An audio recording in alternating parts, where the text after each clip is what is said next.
നമ്മളിപ്പോൾ പഠിച്ചുകൊണ്ടിരിക്കുന്ന കർത്താവ് പഠിപ്പിച്ച പ്രാർത്ഥനയാണ്.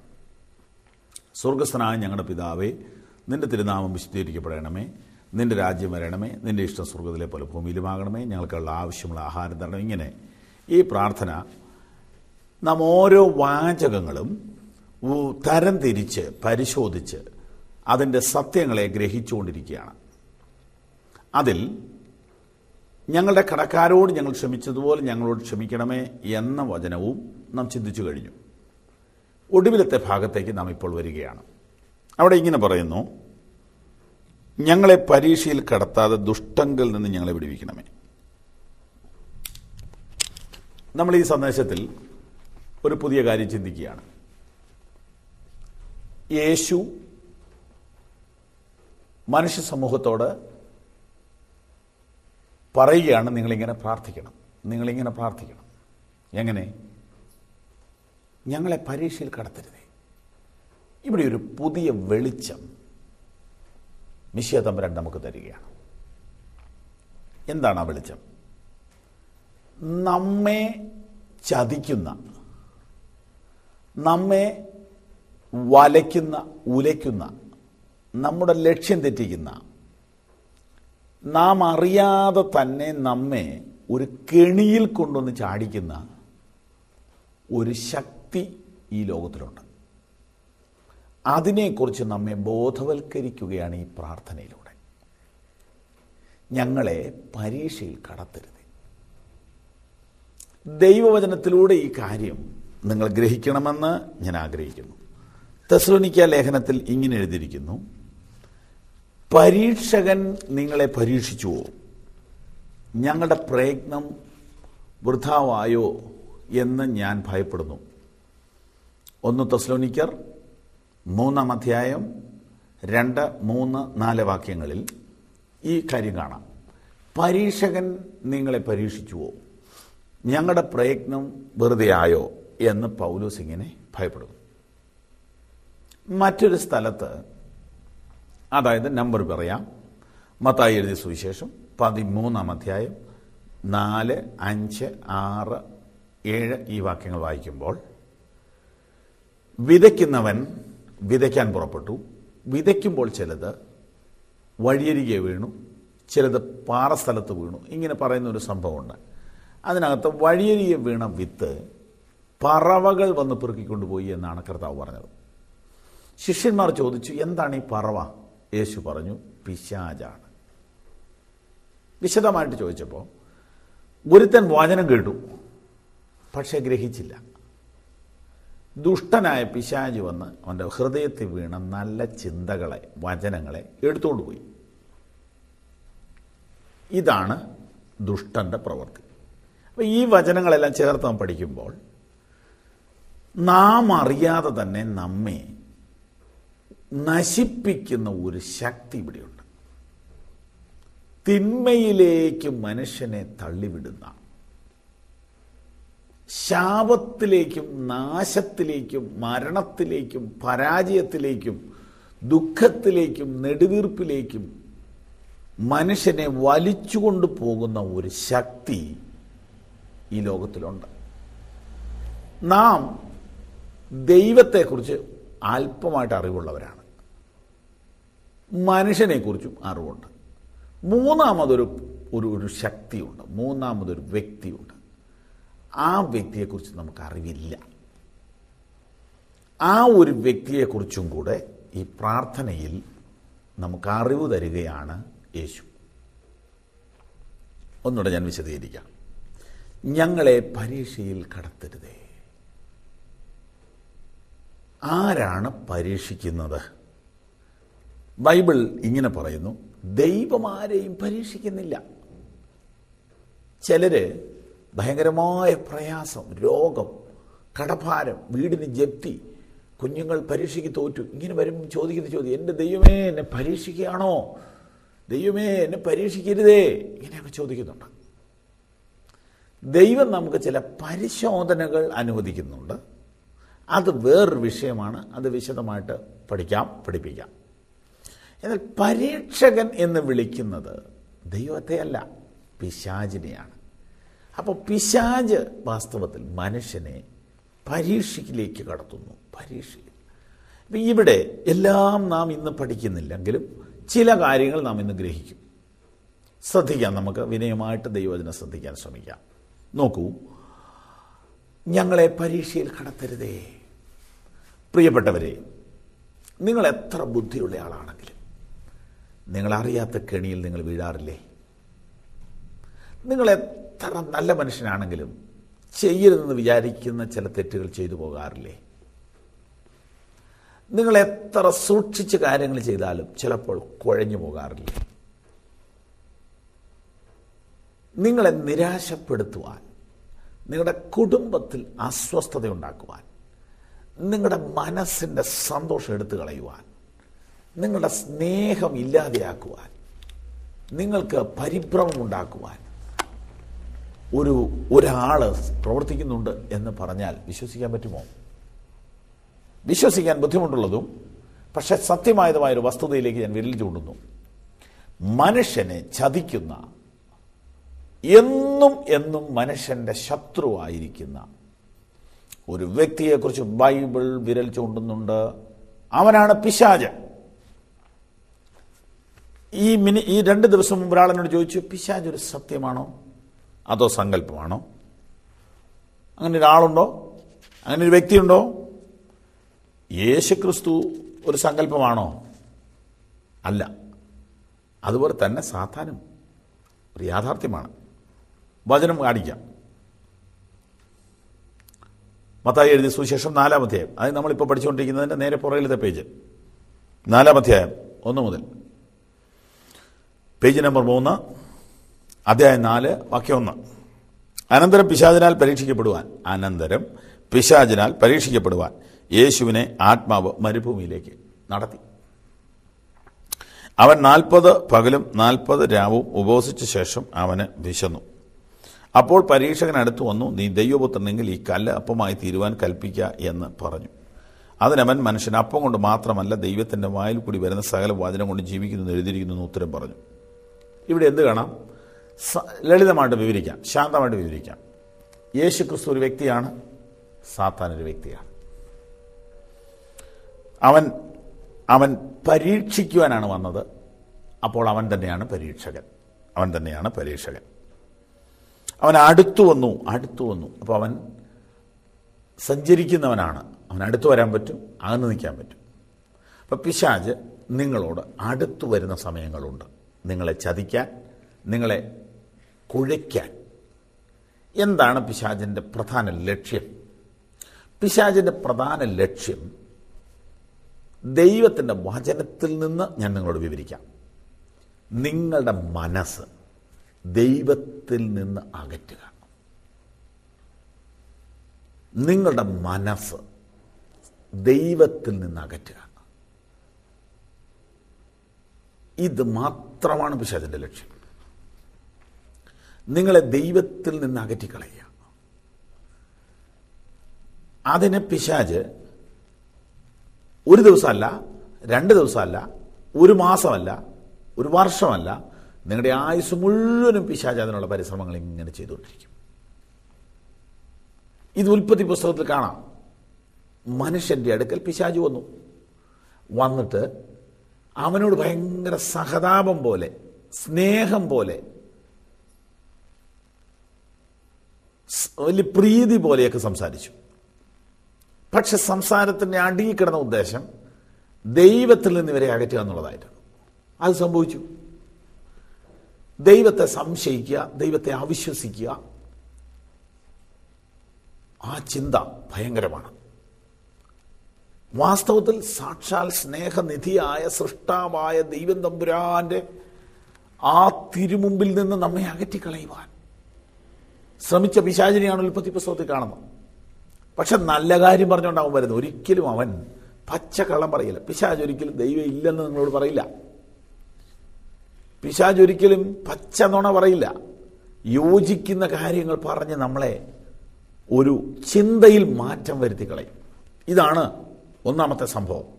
ഒന്നാമത്തെ സംഭവത്തിൽ നിങ്ങൾ ദൈവത്തെ പോലെയാകുന്ന ദൈവത്തിന് ഇഷ്ടമല്ല, നിങ്ങൾ വലുതാകുന്ന ദൈവത്തിന് ഇഷ്ടമല്ല, ഇങ്ങനെയൊക്കെ പറഞ്ഞ് മനുഷ്യനെ ദൈവത്തിൽ നിന്ന് അകറ്റുന്ന ചിന്തകൾ പിശാച് കൊണ്ടുവന്നു.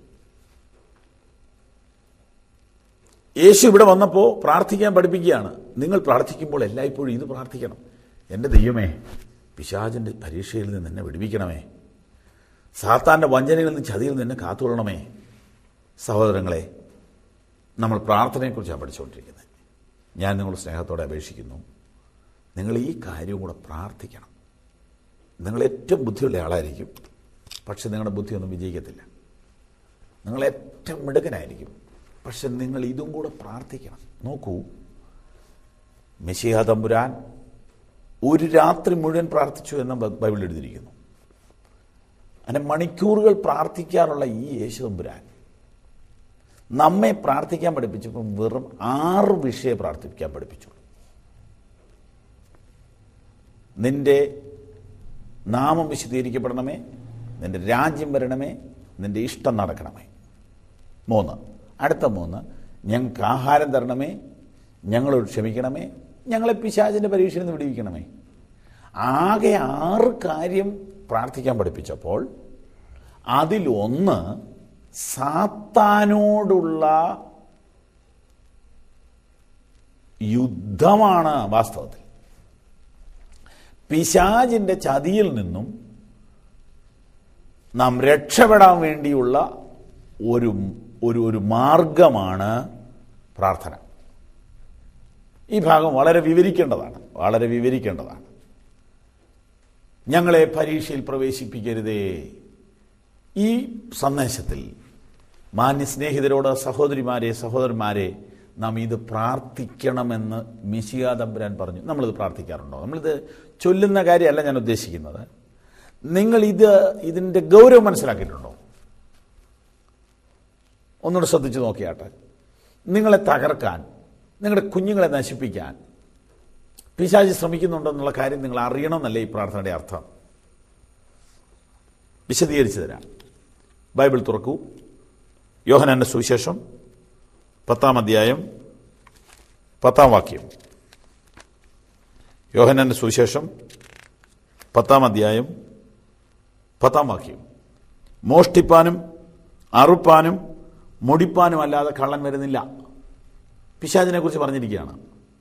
മോഷ്ടിക്കുക, അറക്കുക, മുടിക്കുക. മോഷ്ടിപ്പാനും അറുപ്പാനും മുടിപ്പാനും അല്ലാതെ കള്ളൻ വരുന്നില്ല. നിങ്ങൾക്ക് ജീവനുണ്ടാകുവാനും സമൃദ്ധിയായിട്ട് ജീവനുണ്ടാകുവാനും അത്ര ഞാൻ വന്നത്. 2 പേരാണ് ഇവിടെ വന്നത്. ഒന്ന് പിശാച്, മറ്റൊന്ന് യേശുക്രിസ്തു. യേശുക്രിസ്തു വന്നത് ജീവൻ തരുവാൻ, പിശാച് വന്നത് ജീവൻ എടുക്കുവാൻ. അറുക്കാനും മുടിക്കാനും മോഷ്ടിക്കാനും. അറുക്കുക, കൊല്ലുക, ജീവൻ എടുക്കുക, നമ്മുടെ സമാധാനം എടുക്കുക, നമ്മുടെ സന്തോഷം എടുക്കുക, നമ്മളെ നശിപ്പിക്കുക, നമ്മളെ കുഴയ്ക്കുക, നമ്മളെ ആത്മഹത്യ ചെയ്യിപ്പിക്കുക, നമ്മളെ കള്ളു കുടിപ്പിക്കുക, നമ്മളെ ഭാര്യയെ തല്ലിക്കുക, നമ്മളെ ഡൈവോഴ്സ് ചെയ്യിപ്പിക്കുക, കുടുംബകലഹം ഉണ്ടാക്കുക, പെട്ടെന്ന് ദേഷ്യം വരിക. എന്നോട് കഴിഞ്ഞ ഒരാൾ പറഞ്ഞു, പാസ്റ്റർ, എൻ്റെ ഭാര്യയോട് ഞാൻ വെറുതെ പിണങ്ങേണ്ടി വരുന്നു. ഞാനത് മുഴുവൻ അവളുടെ കുറ്റമാണെന്ന് ചിന്തിച്ചിരുന്നു. പക്ഷേ എനിക്ക് ഒടുവിൽ മനസ്സിലായി, എന്തോ ഒരു ശക്തി എന്നെ ഭരിക്കുന്നു. വീട് വൃത്തിയായി കിടന്നില്ലെന്നോ, ഭക്ഷണം സമയത്ത് വിളമ്പിയില്ലെന്നോ, ലൈറ്റ് വെറുതെ കത്തിച്ചു ഓഫ് ചെയ്തില്ലെന്നോ, എന്തെങ്കിലും ഒരു കാരണം പറഞ്ഞ് ഞാൻ തുടങ്ങും. കഠിനാധ്വാനം ചെയ്തുകൊണ്ടിരിക്കുന്ന അതിനിടയിൽ ഭാര്യ ചിലപ്പോൾ ചൂടാവും, അവിടെ ഞാൻ വീണ്ടും ചൂടാവും. പിന്നെ എൻ്റെ സ്വഭാവം മാറും, ഞാൻ ഒരുപാട് വയലൻ്റ് ആവും. അങ്ങനെ ഞങ്ങളുടെ വീട്ടിലെ സന്തോഷം എന്ന പുഷ്പം പൊഴിഞ്ഞു വീഴും. ഞങ്ങളുടെ വീട്ടിലെ സ്നേഹമെന്ന ദീപം കെട്ടുപോകും. അങ്ങനെ ഞാനൊരു ഭ്രാന്തനെ പോലെ ചില മിനിറ്റുകളാകുന്നു. കുറെ നേരത്തേക്ക് വീട്ടിലെ സന്തോഷം പമ്പ കിടക്കുന്നു. എനിക്ക് വേണ്ടി പ്രാർത്ഥിക്കണമെന്ന് പറഞ്ഞ് എന്നെ ടെലിഫോൺ ചെയ്തു. ഞാൻ അദ്ദേഹത്തിന് വേണ്ടി പ്രാർത്ഥിച്ച ശേഷം പറഞ്ഞു, പ്രാർത്ഥിക്കാം, ഓക്കെ, പക്ഷേ പ്രാർത്ഥിക്കുന്നത് ദൈവം ഈ വിഷയത്തിൽ ഇടപെടാനാണ്. പക്ഷെ നിങ്ങൾ ഇടപെടേണ്ട ചില കാര്യമുണ്ട്, പറഞ്ഞുതരാമെന്ന് പറഞ്ഞു. അപ്പൊ പ്രാർത്ഥന പോരെന്നല്ല ഞാൻ വിശദീകരിക്കുന്നത്. മനുഷ്യൻ ചെയ്യേണ്ട കാര്യങ്ങൾ മനുഷ്യൻ ചെയ്തിട്ട് വേണം പ്രാർത്ഥിക്കാൻ. ദൈവം ചെയ്യേണ്ടത് ദൈവം ചെയ്യും, നീ ചെയ്യേണ്ടത് ദൈവം ചെയ്യില്ല. അപ്പം ഞാൻ അദ്ദേഹത്തോട് പറഞ്ഞു, നിങ്ങളെ ഞാൻ കുറ്റപ്പെടുത്തുന്നില്ല. കാരണം ഒരിക്കലും ഒരു പുരുഷൻ കുറ്റം സമ്മതിക്കുകയില്ല. പക്ഷെ ഞാൻ ഒരു കാര്യം പറയാം, ഇനി ഇതുപോലൊരു സംഭവം ഉണ്ടാകുമ്പോൾ നിങ്ങളുടെ ടെൻഷൻ പോയി കഴിയുമ്പോൾ നിങ്ങൾ കടലാസ് എടുത്ത് എഴുതണം. എങ്ങനെ ഇതുണ്ടായി, ആരിത് തുടങ്ങി വെച്ചു, ഇതിനകത്ത് എൻ്റെ സംഭാവന എന്താണ്, എൻ്റെ ഭാര്യയുടെ സംഭാവന എന്താണ്, എൻ്റെ മക്കൾക്കിത് നിമിത്തം എന്തുണ്ടായി, എന്താണ് പ്രതികരണം, ഇതിൻ്റെ റിയാക്ഷൻ, റിസൾട്ട് എന്തൊക്കെയാണ്, ഒന്ന് ചുമ്മാ ഒന്ന് കുറിക്ക്. ഇവിടെ പറഞ്ഞാൽ അത് നടക്കൂ. ഞാൻ പറഞ്ഞു പരിശ്രമിച്ച് നോക്ക്. ഒരു പ്രാവശ്യം ചെയ്ത് കഴിയുമ്പോൾ നിങ്ങൾ പൊട്ടിച്ചിരിക്കും. കാരണം നിങ്ങളുടെ സംഭാവനയായിരിക്കും അതിനകത്ത് കൂടുതൽ. പിന്നെ നിങ്ങൾക്കൊരു മനഃശാസ്ത്രത്തിൻ്റെ സഹായം കൂടാതെ നിങ്ങൾക്ക് അതിന് രക്ഷപ്പെടാൻ പറ്റുമെന്ന് പറഞ്ഞു. ഒരാഴ്ച കഴിഞ്ഞപ്പോൾ എന്നോട് അദ്ദേഹം പറഞ്ഞു, ഞാൻ എഴുതി നോക്കി, എനിക്ക് കാര്യം മനസ്സിലായെന്ന് പറഞ്ഞു. പക്ഷെ ഒരു മർമ്മം, അദ്ദേഹം വീണ്ടും വീണ്ടും സംസാരിച്ചു, ഞങ്ങൾ പിന്നെയും സംസാരിച്ചു, അവർ കുടുംബമായിട്ട് ഇവിടെ വന്ന് സംസാരിച്ചു. ഒരു കാര്യം ഞങ്ങൾ ഒരുമിച്ച് ഗ്രഹിച്ചു. ഞാൻ അദ്ദേഹത്തോട് പറഞ്ഞു, ഞങ്ങൾ ഒരുമിച്ച് ഡിസ്കസ് ചെയ്തപ്പോൾ ഞങ്ങൾ പഠിച്ചൊരു പാഠം പറയാം. അദ്ദേഹത്തിൻ്റെ ഭാര്യയുടെ പേര് ഞാൻ ഇവിടെ പറയുന്നില്ല, തൽക്കാലം തങ്കമ്മയെന്നിരിക്കട്ടെ. അദ്ദേഹത്തിൻ്റെ പേര് രാജൻ എന്നിരിക്കട്ടെ. രാജന്റെയും തങ്കമ്മയുടേതും അല്ലാതെ മൂന്നാമതൊരു കക്ഷിയുടെ ഡൊണേഷൻ ഇതിനകത്തുണ്ട്. തങ്കമ്മയും രാജനും അല്ലാതെ മൂന്നാമതൊരാൾ ഇതിനകത്ത് കളിച്ചിട്ടുണ്ട്. ആ ആളെ പിടികിട്ടിയാൽ ഈ വിഷയത്തിൽ നിന്ന് രക്ഷപ്പെടാം. ആ ആളുടെ പേരാണ് ഇവിടെ പറഞ്ഞത് പിശാച്. മോഷ്ടിപ്പാനും അറുപ്പാനും മുടിപ്പാനും അല്ലാതെ കള്ളം വരുന്നില്ല. ചില വിഷയത്തിൽ നമ്മൾ വല്ലാതെ വയലന്റ് ആവുന്നു. എന്തിനാ ഞാൻ ഇത്രയും ചൂടായതെന്ന് ഞാൻ തന്നെ മറന്നു പോകുന്നു. കാര്യങ്ങളൊന്നുമില്ല, പക്ഷേ എന്തോ അവിടുന്ന് മോഷ്ടിക്കപ്പെട്ടു. യേശുക്രിസ്തു പറയുന്നു മോഷ്ടിക്കാൻ വരുന്ന ഒരാളുണ്ടെന്ന്. പിശാച് മോഷ്ടിക്കാൻ വരുന്നത് മാരുതി കാറല്ല, റബ്ബർ ഷീറ്റല്ല. പിശാച് മോഷ്ടിക്കാൻ വരുന്നത് നിങ്ങൾക്ക് വിലയുള്ള സാധനം. നിങ്ങൾക്ക് വിലയുള്ളത് കാറാണോ? ശരിയാ, വിലയുണ്ട്. പക്ഷെ വിലയുള്ളത് സമാധാനമാണ്, വിലയുള്ളത് സ്നേഹമാണ്. ഭാര്യ ഭർത്താക്കന്മാർ തമ്മിലുള്ള സ്നേഹം, അണ്ടർസ്റ്റാൻഡിങ് ആണ്. ഭയങ്കര വിലയുള്ള സാധനം അതൊക്കെ. അത് അറിയാവുന്നവർക്കറിയാം. നിങ്ങളുടെ കുടുംബത്തിലെ ആ സന്തോഷം എന്ന് പറയുന്നുണ്ടല്ലോ, ആ യഥാർത്ഥ സ്നേഹം എന്ന് പറയുന്നുണ്ടല്ലോ, ഭയങ്കര വില കൂടിയ സാധനമാണ്. അതില്ലാതെയാക്കി കളയുക. ഭാര്യയോട് വെറുപ്പ് തോന്നുക, ഭയങ്കരമായിട്ട് അകലിച്ച് തോന്നുക, പെട്ടെന്ന് പിണക്കം വരിക, പിന്നെ അങ്ങോട്ട് അടുക്കാൻ മേലാതെ കൊണ്ട് ആ വിടവ് വർദ്ധിച്ചു വരിക. ഞാൻ എന്നിട്ട് പിന്നീട് ആ സഹോദരിയോട് പറഞ്ഞു കൊടുത്തു, നിങ്ങളൊരു കാര്യം ചെയ്യണം. ഈ നടന്ന സംഭവത്തെക്കുറിച്ചൊരു ഇതിനു മുമ്പ് നടന്ന സംഭവത്തെക്കുറിച്ചൊന്ന് ഓർക്കാൻ പറഞ്ഞു. അപ്പോൾ പുള്ളിക്കാരത്തി വളരെ പരിജ്ഞാനമുള്ള ഒരു സ്ത്രീയാണ്. എന്നോട് പറഞ്ഞു, ഞാൻ ചെയ്ത ഹാർഡ് വർക്ക്, എൻ്റെ അധ്വാനത്തിൻ്റെ വലിപ്പം നിമിത്തം ഞാനും ചൂടായിപ്പോയി. കാരണം ഞാൻ അത്രമാത്രം ജോലി ചെയ്ത് വെച്ചിരിക്കുമ്പോഴാണ് അങ്ങനെ ഒരു വിഷയം ഉണ്ടായത്. അപ്പോൾ ഞാനും എന്തൊക്കെയോ പറഞ്ഞു. ഞാൻ ചോദിച്ചു, ദേഹം ചൂടായപ്പോൾ നിങ്ങൾ ചൂടായോ? ഞാനും ചൂടായി. ഞാൻ പറഞ്ഞു, ഇനി അതൊക്കെ ചെയ്യുക, അതിനകത്തൊരു നിയന്ത്രണം വരുത്തിയാൽ മതി. ഒരാൾ ചൂടാകുമ്പോൾ മറ്റൊരാൾ ചൂടാതിരിക്കുക. എങ്ങനെയെങ്കിലും നിങ്ങൾ ഇതിനെ ജയിക്കണം. കാരണം നിങ്ങൾ രണ്ടും അല്ല ഇതിനകത്തെ കക്ഷികൾ. കാരണം നിങ്ങൾ വളരെ സ്നേഹമുള്ളവരാണ്. നിങ്ങൾ തമ്മിൽ വഴക്കില്ല. ഇദ്ദേഹം ഒരു മദ്യപാനിയല്ല, ഇദ്ദേഹം ഒരു പണം ദുർവിനിയോഗം ചെയ്യുന്ന ആളല്ല, പരബന്ധമുള്ള ആളല്ല, മറ്റൊരു ഒരു കമ്പനിയുള്ള ആളല്ല. അപ്പോൾ ഇങ്ങനെയുള്ള പ്രശ്നങ്ങളൊന്നുമില്ലാത്ത മനുഷ്യനാണ്. പക്ഷേ എന്തിനാണ് വഴക്കുണ്ടാകുന്നത്? നിങ്ങൾക്ക് രണ്ടുപേർക്കും അറിഞ്ഞുകൂടാ. ഇതിനകത്ത് വേറൊരാളുണ്ടെന്ന് ഞാൻ പറഞ്ഞു വന്നത്. ഇതാണ് ഈ പ്രയറിനകത്ത് യേശു വെച്ചിരിക്കുന്നത്. പരീക്ഷിച്ച് നോക്കിക്കോളൂ. നിങ്ങൾ എല്ലാ ദിവസവും പ്രാർത്ഥിക്കുമ്പോൾ ഇങ്ങനെ പ്രാർത്ഥിക്കുക, കർത്താവേ, ഞാൻ അറിയാത്ത ചതിയിൽ, ഞാൻ അറിയാത്ത വഞ്ചനയിൽ, ഞാൻ അറിയാത്ത ബന്ധനത്തിൽ, ഞാൻ അറിയാത്ത പോരാട്ടത്തിൽ, ഞാൻ അറിയാത്ത കലഹത്തിൽ, ഞാൻ അറിയാത്ത വഴക്കിൽ ഞാൻ ചെന്ന് വീഴാതിരിക്കാൻ എൻ്റെ ദൈവമേ നീ എന്നെ സഹായിക്കണം. നിങ്ങളെയും നിങ്ങളുടെ ഭാര്യയെയും നിങ്ങളുടെ മക്കളെയും നിങ്ങൾ ഇടപെടുന്ന വ്യക്തികളെയും നിങ്ങളെ ചതിക്കുന്ന പിശാചിനെയും അറിയുന്ന കർത്താവിനോട് നിങ്ങൾ സഹായത്തിന് വേണ്ടി അപേക്ഷിക്കണം. അപ്പം പല സംശയങ്ങൾ നിങ്ങൾക്ക് മനസ്സിൽ വരും. ദൈവത്തിന് ഇതൊക്കെ അറിയാവുന്നതല്ലേ? പിശാചിൻ്റെ പിടിയിൽ തന്നെ വിടുവിച്ചുകൂടെ? പിശാചിനോട് മാറി നിൽക്കാൻ ദൈവത്തിന് പറഞ്ഞുകൂടെ? ഇതിനകത്ത് ചില നിയമങ്ങളുണ്ട്. അതെല്ലാം ഞാനിപ്പോൾ ഇവിടെ വിവരിക്കാൻ പറ്റത്തില്ല. എന്നാൽ ഞാൻ എളുപ്പം പറയാം. കർത്താവ് പറഞ്ഞിരിക്കുന്ന നിയമപ്രകാരമേ കർത്താവ് പ്രവർത്തിക്കത്തുള്ളൂ. നിയമം എന്താ? പരീക്ഷയ്ക്ക് കടത്തരുത് നിങ്ങൾ പ്രാർത്ഥിക്കണം.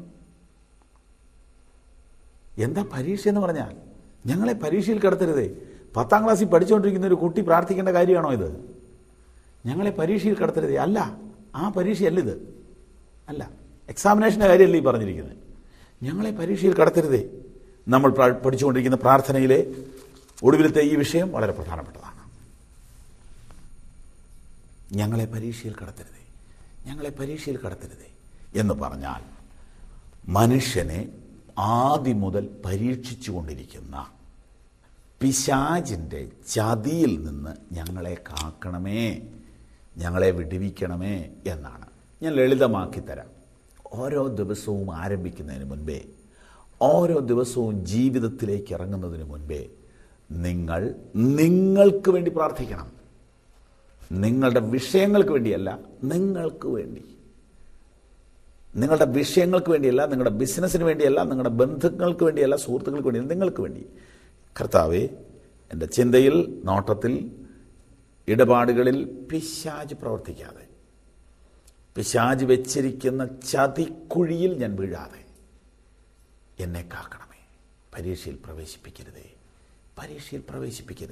ഇങ്ങനെ എല്ലാ ദിവസവും നിങ്ങൾ പ്രാർത്ഥിച്ചാൽ നിയമത്തിലും നീതിയിലും നിൽക്കുന്ന നീതിമാനായ ദൈവം നിങ്ങൾക്കൊരു പ്രൊട്ടക്ഷൻ തരും, നിങ്ങൾക്കൊരു കാവൽ തരും, നിങ്ങൾക്കൊരു സൂക്ഷിപ്പ് തരും. ഇത് വളരെ ശ്രേഷ്ഠമായ അനുഭവമാണ്. ദയവായി ഇത് ഗ്രഹിക്കാൻ ശ്രമിക്കുക. എന്താണ് നമ്മളിന്ന് ചിന്തിച്ചത്? യേശു തമ്പുരാൻ പറഞ്ഞു, ഞങ്ങളെ പരീക്ഷയിൽ കടത്തരുതേ എന്ന് നിങ്ങൾ പ്രാർത്ഥിക്കണം. അതെന്തിനാ? കർത്താവിനോട് നമ്മൾ ചോദ്യങ്ങൾ ചോദിക്കാൻ വകുപ്പില്ല. പക്ഷെ നിങ്ങൾക്ക് അറിയണോ, കർത്താവിൻ്റെ വചനം വീണ്ടും വായിക്കണം. ഇവിടെ മാത്രമല്ല. അതായത് ഒരു ഉദാഹരണം പറയാം. നിങ്ങൾ നല്ല വയറ്റുവേദനയായിട്ടൊരു ഡോക്ടറെ ചെന്ന് കാണും. വയറിനോട് ബന്ധപ്പെട്ട എല്ലാ ഭാഗങ്ങളെക്കുറിച്ചും നന്നായിട്ട് അറിവുള്ള ഒരു ഡോക്ടറെക്കുറിച്ച് വേറൊരാൾ പറഞ്ഞു തന്നു. നിങ്ങളൊരു സാധാരണ ഒരു ഡോക്ടറെ ചെന്ന് കണ്ടു. അദ്ദേഹം പറഞ്ഞു, ഇന്നയാളെ കാണുന്നതാണ് ഈ വിഷയത്തിന് നല്ലത്.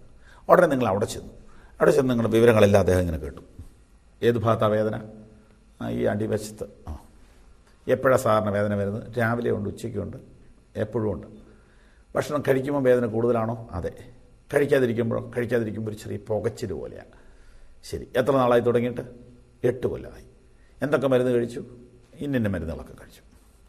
ഇത്ര നേരം കഴിഞ്ഞിട്ട് പിന്നെ പുള്ളി മിണ്ടുന്നില്ല. ഒരു കടലാസ് എടുത്തു, ഒരു 5 സാധനങ്ങളുടെ പേരും എഴുതി. നമുക്കത് വായിക്കാൻ പോലും അറിയില്ല. എഴുതിയിട്ട് ഇതിൽ ഈ ആദ്യം എഴുതിയിരിക്കുന്നത് കിടക്കാൻ നേരത്ത് മാത്രം കഴിക്കുക.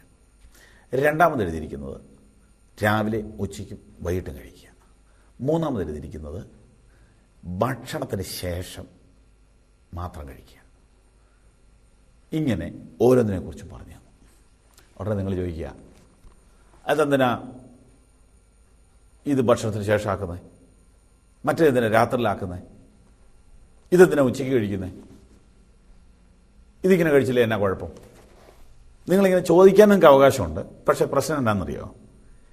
എന്തുകൊണ്ട് ഈ മരുന്ന് എഴുതിയെന്നും എന്താണ് ഈ മരുന്നിനകത്തുള്ളതെന്നും ഇതിങ്ങനെ പല സമയങ്ങളിലാക്കി പല നിയമത്തിലൊക്കെ തരുന്നത് എന്താണെന്നും നിങ്ങളെ പഠിപ്പിക്കണമെങ്കിൽ കുറഞ്ഞ പക്ഷേ 7 കൊല്ലം എടുക്കും. കാരണം 7 വർഷം കൊണ്ട് അദ്ദേഹം പഠിച്ച കാര്യമായി ഈ എഴുതിയിരിക്കുന്നത്. നിങ്ങളെ ഇനി 7 കൊല്ലം പഠിപ്പിച്ച് വരുമ്പോഴത്തേനും നിങ്ങൾ മരിച്ചു പോകും, നിങ്ങളുടെ വയറ്റുവേദന കൂടിയിട്ട്. അപ്പോൾ ഒറ്റ വഴിയേ ഉള്ളൂ, നിങ്ങൾ അദ്ദേഹം പറഞ്ഞ പോലെ ആ മരുന്ന് കഴിക്കുക. ഉദാഹരണം മനസ്സിലാക്കി കാണുമെന്ന് തോന്നുന്നു. ഞങ്ങളെ പരീക്ഷയിൽ പ്രവേശിപ്പിക്കരുത്. പരീക്ഷ എന്ന് പറഞ്ഞാൽ എന്നാ? നീ ഇതൊക്കെ അറിയണേ ഈ ജന്മം മുഴുവൻ സമയമെടുക്കും. നിന്നെ സൃഷ്ടിച്ച കാര്യം മുഴുവൻ അറിയാവുന്ന, നീ കെണിയിൽ വീഴുമെന്ന് ഉറപ്പുള്ള തമ്പുരാൻ, മെശിയാ തമ്പുരാൻ പറയുക, നീ ഇങ്ങനെ പ്രാർത്ഥിര്, എന്നാൽ നീ രക്ഷപ്പെടുമെന്ന്. നമുക്കെപ്പോഴും അങ്ങ് അനുസരിക്കാൻ വിഷമം അല്ലേ? ഇത് ദൈവത്തിൻ്റെ വചനമാണ്, മനുഷ്യൻ്റെതല്ല. ഇതങ്ങ് അനുസരിക്കേ, ഫലം കാണാം അപ്പം തന്നെ. ഞങ്ങളെ പരീക്ഷയിൽ കടത്തരുതേ. പ്രിയപ്പെട്ടവരെ, നിങ്ങൾ അറിയാത്തൊരു പരീക്ഷ നിങ്ങൾക്കുണ്ട് കേട്ടോ. സ്തോത്രം. എത്രയോ ചതിക്കുഴിയിൽ ചെന്ന് വീണ ആളുകളെ ഞങ്ങളിങ്ങനെ കൗൺസിലിങ്ങിലും പ്രാർത്ഥനയിലൂടെ കണ്ടുമുട്ടിയിട്ടുണ്ട്. അതുകൊണ്ട് ഞങ്ങൾ നിങ്ങളോട് സ്നേഹത്തോടെ പറയുകയാണ്, നിങ്ങൾ ദൈവത്തെ അറിയണം, നിങ്ങൾ പിശാചിനെ അറിയണം. നിങ്ങളെ ചതിക്കുന്ന, നിങ്ങളെ നശിപ്പിക്കുന്ന, നിങ്ങളെ കൊല്ലുന്ന, നിങ്ങളെ മുടിക്കുന്ന ഒരു ശക്തിയുണ്ട്, പിശാച്. അവൻ്റെ കെണിയിൽ നിന്ന് രക്ഷപ്പെടാൻ പ്രാർത്ഥിക്കുക. കണ്ണുകളടയ്ക്കുക.